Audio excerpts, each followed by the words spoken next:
শুনলো ও গেছে ওখানে সাজ করতে, তো সাজ করতে তো চলে গেছে।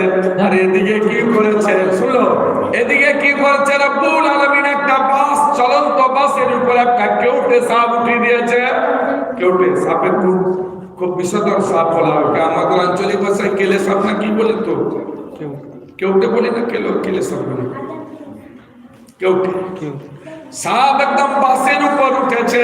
বাসের প্যাসেঞ্জার তব্বি হাজির আছে, বাসের প্যাসেঞ্জারের মধ্যে হালমাচাল চালু হয়ে গেছে, যদি কাউকে কাটবে তো জান যাবে, হালমাচাল চালু হয়ে গেছে।